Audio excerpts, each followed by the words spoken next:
Michigan Innocence Clinic has now freed 22 people. I think they started around 2004, and they've gotten 22 wrongfully convicted people out of prison. You have the right to remain silent. Anything you say can and will be used against you in the court of law.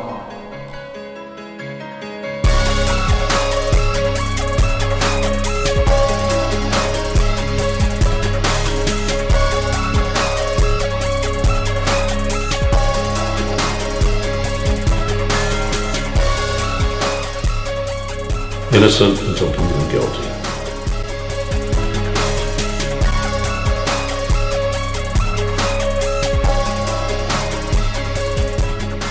You have the right to an attorney. If you cannot afford an attorney, one will be provided for you.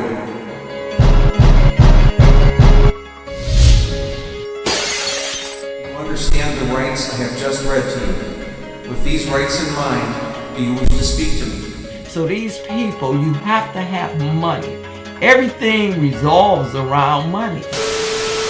All they have against him is one eyewitness who didn't know any of the parties, just happened to be driving by. We have sworn affidavits from this woman, and she says that the detective brought her in and threatened to lock up her kids if she didn't implicate Mubarak as the shooter and pick him out of a lineup.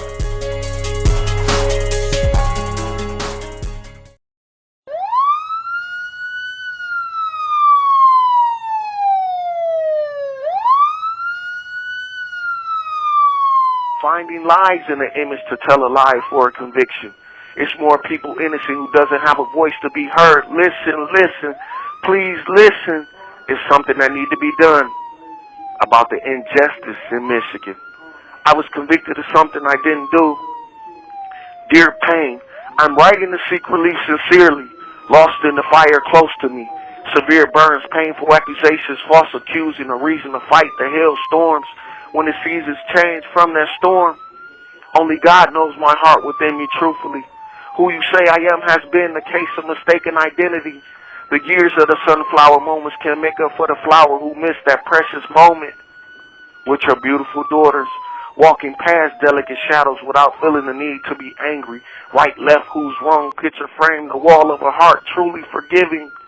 The microphone of a story doesn't always get to explain their story. Cemetery sleep, some people die still fighting. Natural life, the nightmares in those letters is a Halloween reaction to something scary. Someone you know is actually innocent, honestly. Love does not delight in evil, but rejoices in the truth. The fourth quarter coming to a close. I'm ready to be let go. Paragraph each page by reading. A person that is innocent, not guilty of a specific crime or offense. Legally blameless. I didn't commit that offense. Evidence shows justice should be us. Family holidays miss the favorite meal, so I finally look forward to that holiday meal. Life and death is an everyday uniform behind the awaken the day before being arrested. My eyes didn't see this happening. Wind chills, the weather, words lukewarm. I rode down a journey no one wants to ride on. Something that stays on my mind, dancing with a stranger identified. Patience help every smile that cries when I am the person who didn't commit this crime. We don't pursue ideas, we pursue outcomes. When I was convicted of something I didn't do. My name is Scott Lewis. I'm a licensed private investigator and former journalist. I was in broadcasting for 39 years in radio and television. The last 16 in Detroit, I was an investigative reporter for Fox 2 mainly, and then 3 years at Channel 7. And I came to the realization that I enjoyed investigating a lot more than I was enjoying TV, so I decided to become a private investigator, go out on my own, do the same type of work essentially, but do it for private people. And one of the last stories I did in Channel 7 was on what I believed at the time to be a wrongful conviction in a terrible Michigan injustice, where these two guys, Justly Johnson and Kendrick Scott, were convicted of murdering a woman on Mother's Day in Detroit on the thinnest of evidence. And I did the story, and I discovered some new evidence. The victim's 8-year-old son was in the car, and I looked through the file, and the police never talked to the kid. So I tracked him down and wrote him a letter and asked him if he was awake, if he saw what happened, if the police ever talked to him. He wrote me back, he said, "Mr. Lewis, I'll never forget the face of that man who shot my mother." He didn't say those men. Remember, 2 people were arrested. He said that man. And he described a guy who looked nothing like Justly Johnson or Kendrick Scott. At that point, the Michigan Innocence Clinic at U of M saw the story and decided this is something that could get this case back into court. They went and interviewed the woman's son, and they showed him a photo lineup, and he said Justly Johnson and Kendrick Scott were not the guys who shot his mother. It was not them. And that if they showed him a picture of the guy who did do it, he could definitely tell them that he was the shooter. And he was adamant that if these guys did it, I'm going to tell you they did it. And he said there's no way either of those guys were the person that shot my mom. My name is D'Amico Vesey, prison number 578758. In 2004, my brother Dennis Vesey and I was falsely incarcerated for a crime we did not commit. The day we were convicted, people told me they was praying for me. I took no comfort in that. I didn't even know what that meant, and I was in no way placed to try to figure it out. I was too stunned, too rocked back on my heels at the low blow life had just dealt my brother and I. Every day there is someone in America going to prison innocent for a crime they did not commit. Fighting these innocent cases is hard when you're fighting against detectives, prosecutors, and judges that care more about their career. They would rather let an innocent person die in prison than admit they got it wrong. People say the truth will set you free, but I'm here to tell you that's not always the truth. I have witnessed innocent men die in prison for crimes they did not commit. Enough is enough. Now is the time for our voices to be heard, because falsely incarcerated lives matter. My brother and I have been fighting tooth and nail for 16 years to not only prove our innocence, but the innocence of others. I have sent out countless letters to whoever would listen. This is a big problem in Michigan. From 1991 to 2002, 15 people were exonerated in Michigan. In 2003, 3 more people were exonerated. Since 2003, 72 innocent people were released from Michigan prison, including a record of 14 in 2017. In 2018, 4 Michigan prisoners have been exonerated, and 3 more have been granted new trials. Michigan ranked 5th in the nation in prisoners released after the conviction were overturned. This is a big problem my brother and I and everyone else in Michigan falsely incarcerated face. So after we found this new witness, the Innocence Clinic went back into circuit court for what they call an evidentiary hearing to see if these guys should get a new trial. The judge shut us down. He said he didn't find the young kid to be credible, and we took it to the Court of Appeals and lost. So the next stop was the Michigan Supreme Court, and they ruled that the judge erred, that it didn't matter whether the judge thought the kid was credible. The issue is, could a reasonable jury have found this kid to be credible, and could that have changed the outcome of the verdict? They said the answer is yes. They reversed the conviction and ordered a new trial. The Wayne County prosecutor then put up a show like they were going to retry these guys, even though they had no evidence. They had 2 so-called eyewitnesses who both said they had been pressured by the police, said they would be charged with murder themselves if they didn't implicate someone. So they implicated Justly and Kendrick, and then later both of them recanted. So these guys spent 20 years in prison on the word of 2 guys who were coerced by the police into saying that they committed the crime. There was no physical evidence of any kind. There were no eyewitnesses. And sadly, the police appeared to have not even checked out Justly Johnson's alibi. So the prosecutor came to the realization finally that they had no case. They walked into court just before the trial was supposed to start, and they dismissed the charges against Justly and Kendrick. This was a long, hard fight that went on for years with so many setbacks, so many disappointments. But it shows you what can happen if the police don't play fair when they investigate these homicides. They had a predispositioned attitude that this was a robbery gone bad, that it was somebody in the neighborhood and they were going to make somebody pay. There was also a racial element to this case because the shooting victim, the mom, was a white woman and her husband was African American, and the shooting took place in Detroit. So you got a white lady from the suburbs killed in a black neighborhood in Detroit. That puts tremendous pressure on the police to solve the crime and solve it quickly. And in their haste, they made this fit Jocelyn Kendrick, who had nothing to do with the crime. And the worst part of it is, by doing that, they let the killer go free. We know who he is, and he's still out on the streets today. For me and my brother, our wrongful convictions have been an act of violence inflicted on us. One that tore our family apart, left our children without fathers, caused our parents to lose 2 sons. But no one ever tells this story. No one talks about the pain, the hurt, the loss, the hopelessness, the tears, the sense of powerlessness that a wrongful conviction brings. No one talks about the hardship of holding on to your pride and dignity under humiliating and degrading circumstances, or your struggle to maintain your faith, because it seems that God just don't answer prayers where you at. This is the life of a wrongfully convicted man. This is my life. It's pain, it's suffering, it's hell on earth. And society needs to hear about it and see exactly what it is that our judicial system has done to us. Maybe then we can acknowledge the problem and attempt to seriously do something about it. I was devastated, hurt, confused, not knowing what the crime was all about, where was it at. And when you go and you talk to the system, you can talk to the officers in charge, the detectives, and you can't get any answers. You're running around, so you're frantic. Things are happening, and I tell you, it happened very quickly. You arrest them. They go to the county jail. They're sitting. They standing behind the glass. You trying to ask questions. Your time is up. You get 15 minutes and you come back for your next visit. The phone calls. I mean, it was just detectives at your door, and they're knocking to find out what you know. You know nothing. They know nothing.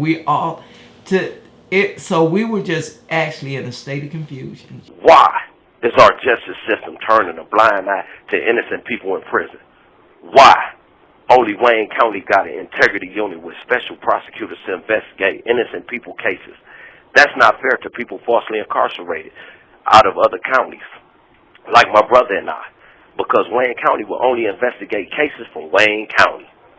If Washtenaw County had an integrity unit with special prosecutors to investigate my brother and I case, we would have been home. The government is funding this Wayne County integrity unit. Why is it not the government funding an integrity unit with special prosecutors to investigate falsely incarcerated cases in other counties? In Michigan, this is a problem that needs to be fixed in Michigan. I got falsely incarcerated at 22 years old. I had no felonies, no experience at all with the criminal justice system. No reason to believe I would be suspected or, even worse, convicted of this terrible crime. Through years and years and years of suffering the whims of rogue prosecutors, vote-hungry district attorneys, Michigan homicide detectives, and police who play by their own rules, my only infinity hope is in my Lord and Savior Jesus Christ, that the state of Michigan will not let me or my brother or no one else innocent die here in prison for a crime they did not commit. Another great Michigan injustice I investigated and helped correct is the case of Mubarak Ahmed.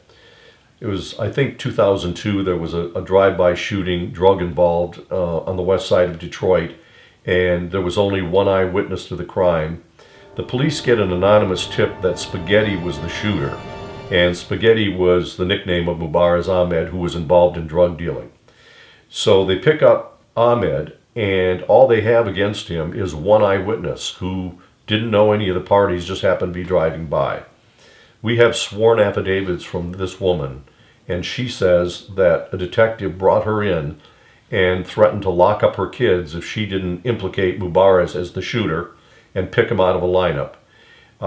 And before she went into the lineup, she said this detective threw Mubarak Ahmed's picture on the table and said, "That's the MF who did this murder. That's who you're going to pick out." Then showed him a picture of Ahmed, and she went in, picked him out of the lineup. Later, I tracked her down and interviewed her, and she was actually in tears when she said, I've been carrying this for the last 20 years. They made me lie. He wasn't the guy who did it. She described a Hispanic looking man, or maybe an African American. And she said she only did it because the police scared her. So once we got that affidavit from her, that was pretty strong evidence of innocence for these two guys and of a miscarriage of justice. But there was one other problem with the way the police handled this case, in my opinion, horrendous corruption. Having one witness say they saw Ahmed do the crime really was not probable cause to get him bound over and held for trial. They needed more evidence. So during the preliminary hearing, the same detective who threatened the witness said, oh no, we have more. We have his girlfriend. They had to put him in a red car because the shooter was in a red car. His girlfriend, Julie Wheeler, has a red car. And they bound him over for trial. Julie Wheeler was never mentioned again at the trial. He was convicted just on the word of one eyewitness. And so the Innocence Clinic asked me, do you think you can find this Julie Wheeler person? I said, I'll give it a shot. Took me maybe 5 trips out to this neighborhood, and I finally found Julie Wheeler, and I walked up and I told her who I was, and I showed her a picture of Mubaraz Ahmed, and she said, what are you talking about? He wasn't my boyfriend. I've never even met an Arabic man. And she was really upset that she'd been pulled into a murder case as a witness when she had absolutely nothing to do with it and didn't even know this man. So now we've destroyed their main evidence who said, now we've destroyed their main witness who says she testified under coercion and was shown his picture before the lineup. And we've also shown that they used false testimony to get Mr. Ahmed bound over for trial. So once we had all that evidence, the Innocence Clinic took it to the Wayne County Prosecutor's Case Integrity Unit. They reviewed it for months. They polygraphed witnesses. They polygraphed Mr. Ahmed. They reinvestigated everything we investigated. They came to the same conclusion that we did. This was an injustice, and they had put the wrong man in prison. And they went into court and moved to have all the charges dismissed against Mr. Ahmed. And he is also now walking free after doing 17 years for a crime he had nothing to do with. Talk about the lawyer expense. Let's talk about that. They first needed a lawyer when so I called around $30,000, and that was just for one son because I had 2 sons who were charged with the same crime. So that was $30,000 for each son. You say you make $30,000 a year. They want what you make in a year in a day, or they won't take your case. There's no lawyer that will take your case unless you have that money. So now you're in a bind. Now you're wondering how you're going to get the money, and you don't even know still what happened here. As time go on, your children are locked up. Then you get a call that they're not doing well with their health. Something is going wrong. You know, they're sick. So there's nobody to contact. You send a kite with up to in the prison. You have to send out a kite to get help. They go weeks with nobody seeing them. They don't care what happens to you. We're talking about whether it was somebody that had done a crime or a wrongful conviction. You bind the hands of these people. You charge parents for the telephone calls. You pay for them to eat more because there's no food after a certain hour in the afternoon. So these people, you have to have money. Everything revolves around money.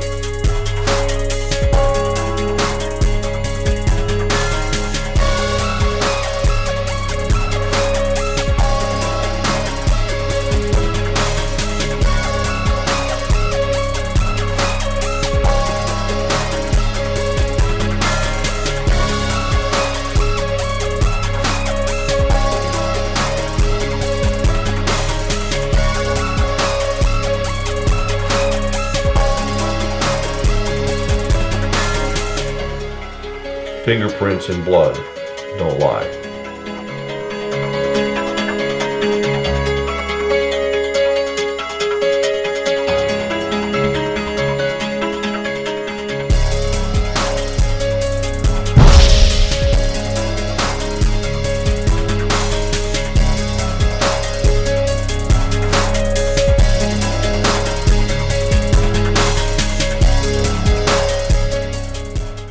woman was bludgeoned in a crack house and bludgeoned to death. And they charged this guy and put him in prison. And the Innocence Clinic started looking at the case, and he maintained his innocence. And they realized that she was bludgeoned with the tank top from a toilet.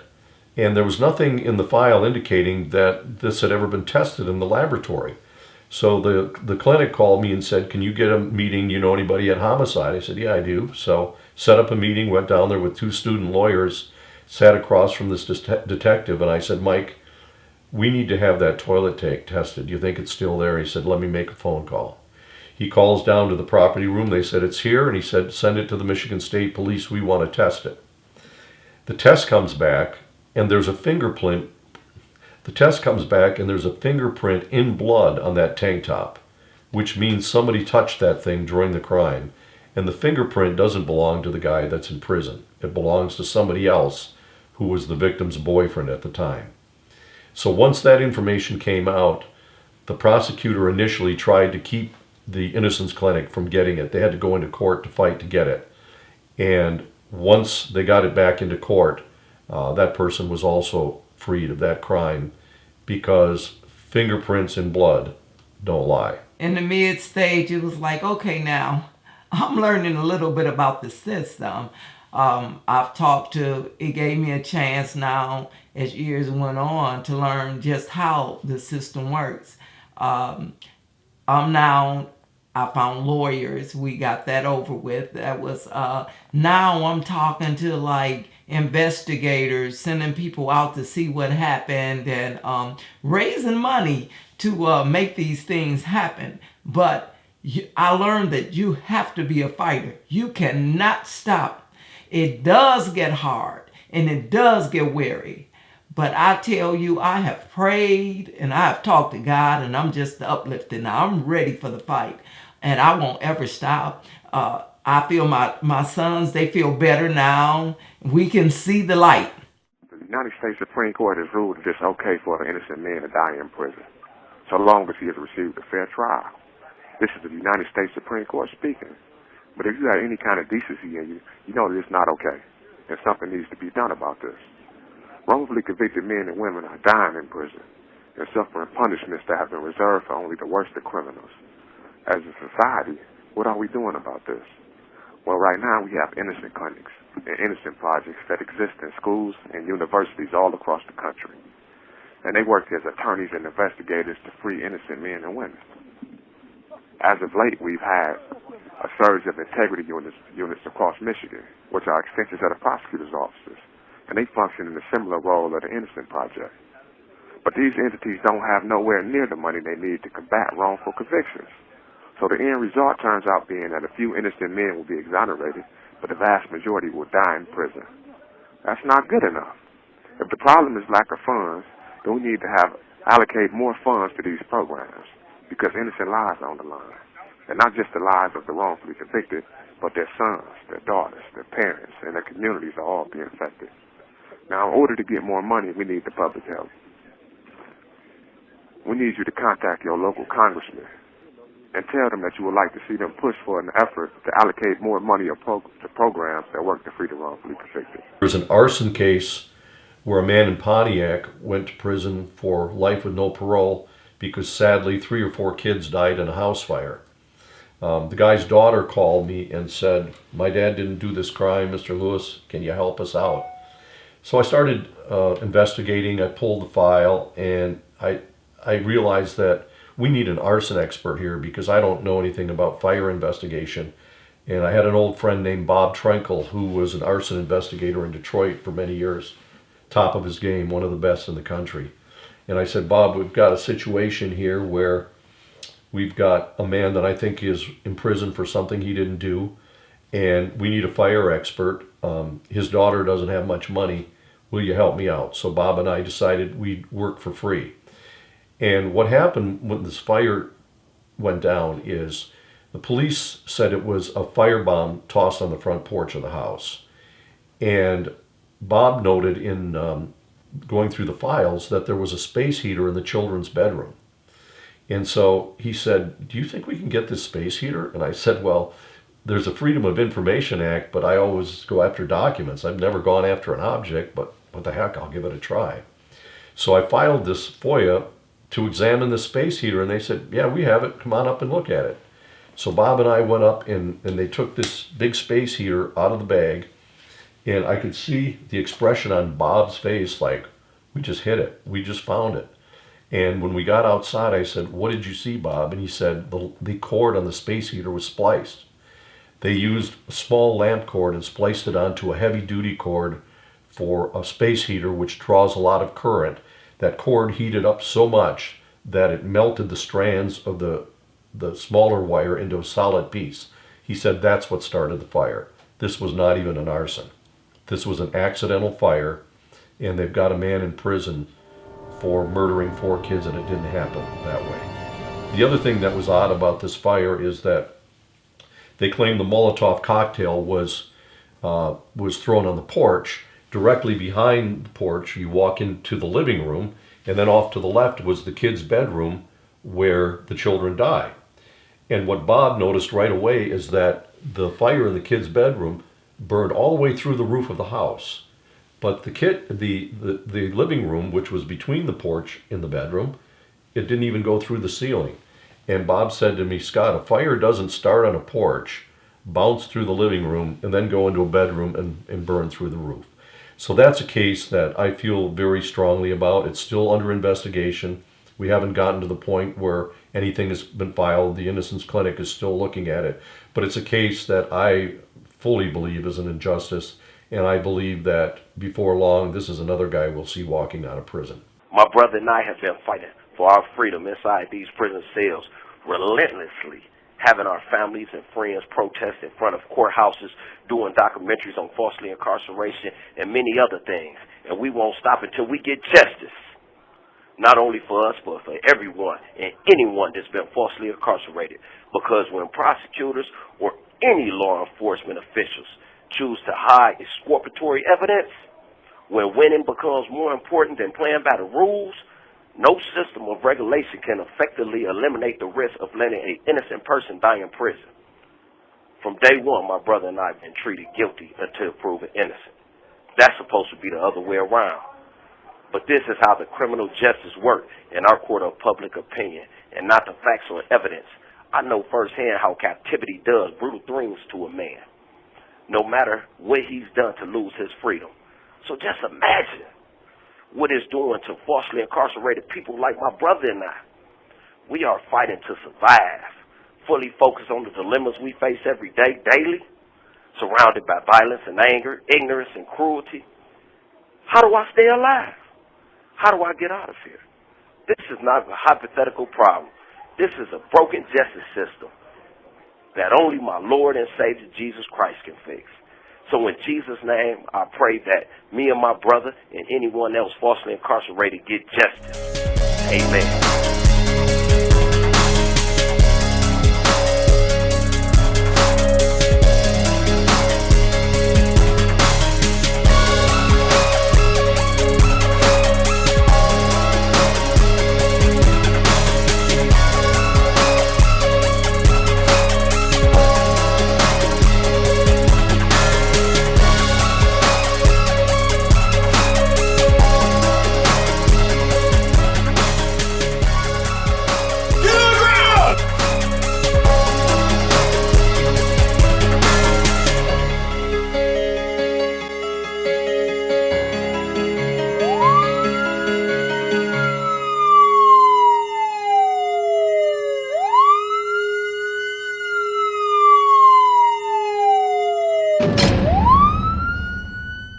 I can say now that I have faith.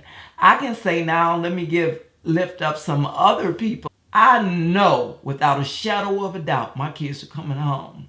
Was it easy? No. It was a fight and a half. But you dig up information and you find out things and you run that race. Because now I feel so much hope. I know that they'll be home one day. The gates will be open. That's how I feel at this time in my life. The boys call and they call home and they talk to me and just the mindset that they have. We have such a joy talking on the phone now where it was tears and heartache. It's now joy because we know at the end of the day, the sun will shine. What can we as society do to prevent wrongful convictions from happening in the first place? This is a serious question, because if you study wrongful convictions, what you're going to discover is that a disproportionate number of wrongful convictions are the result of unethical and unlawful acts committed by a prosecutor or police officer. Now, as it is right now, corrupt police officers and prosecutors almost never face consequences for their unethical and unlawful actions. So with no fear of consequences, they do things like withhold evidence that could prove a man's innocence. They knowingly use false testimony to get a conviction, coerce witnesses, destroy evidence, and so forth. And they do these things to win cases, because winning means advancing in their careers or even keeping their jobs. But most of all, they do these things because there is no consequences for their actions. They have everything to gain and nothing to lose by being corrupt. We have to stop this. And again, to stop this, we need your help. We ask that you contact your local congressman and ask him or her to introduce legislation that would bring stiff penalties against prosecutors and police officers who perform unethical or unlawful acts in criminal proceedings and investigations. I find it really troubling how many of these cases there are. It bothers me a lot, and I think it's much higher than we've been led to believe. I've heard, estimates of maybe 4% in Michigan. I think it could be up to 25% or even more. And I think there's something wrong when you have a system that puts that many people in prison for things they didn't do. That's an injustice that I think our leaders in the state of Michigan have to start looking at a lot more deeply and figure out a way to fix it. In my opinion, the way to fix it is on the front end, because a lot of the people that are wrongfully convicted are minorities and they're poor. And so they get charged with a life offense. Most of these are first-degree murder, and they get a court-appointed attorney. That attorney is usually making peanuts. There's a lot of pressure in the court to plead these cases out to get them off the plate and move on to the next case.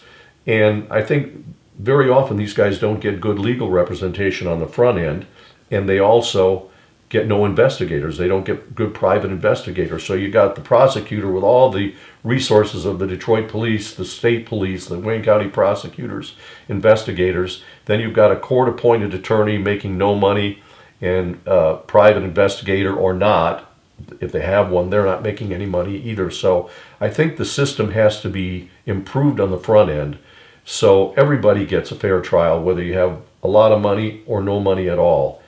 And the other thing I think that needs to be fixed, and this bothers me a lot, is the corruption of the police. We see in a lot of these cases that the police did things to put someone in prison to get a convenient suspect and lock them up. And they're supposed to be searching for the truth, the police and the prosecutors. They're not supposed to be trying to win. And we've seen cases where the police have threatened witnesses, where they've faked evidence, where they've done a number of things just to close out a case and get it off the plate. That's not the way it's supposed to work in the United States of America. So I'm really troubled by this, and in a way I'm a little embarrassed that I was a journalist for all those years in Detroit and really never saw this problem. I do remember, families would come up to me in court and say their son didn't do this, they're railroading them, but we always thought, well, of course they're going to say that. It's their kid.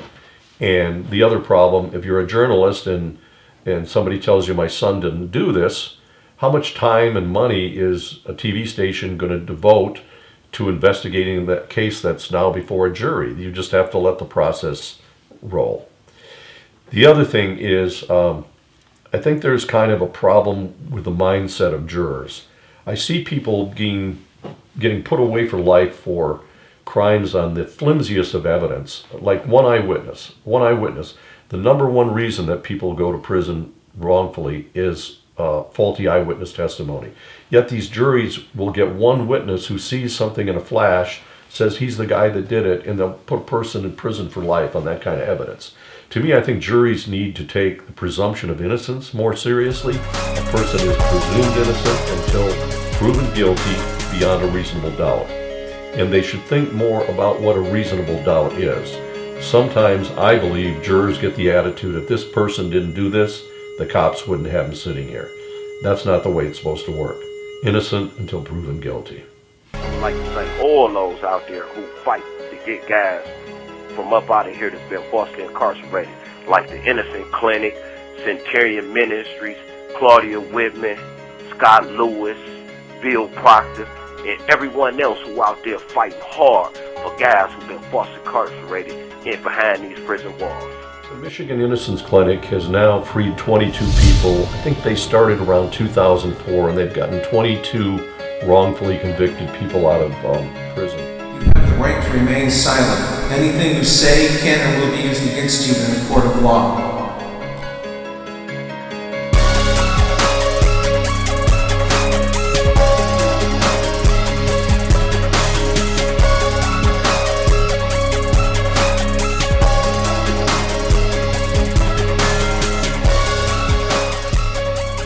Innocent until proven guilty.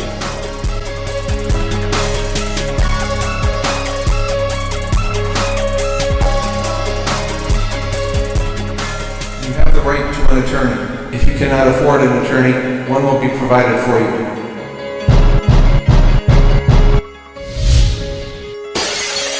You understand the rights I have just read to you. With these rights in mind, do you wish to speak to me? So these people, you have to have money. Everything revolves around money. All they have against him is one eyewitness who didn't know any of the parties, just happened to be driving by.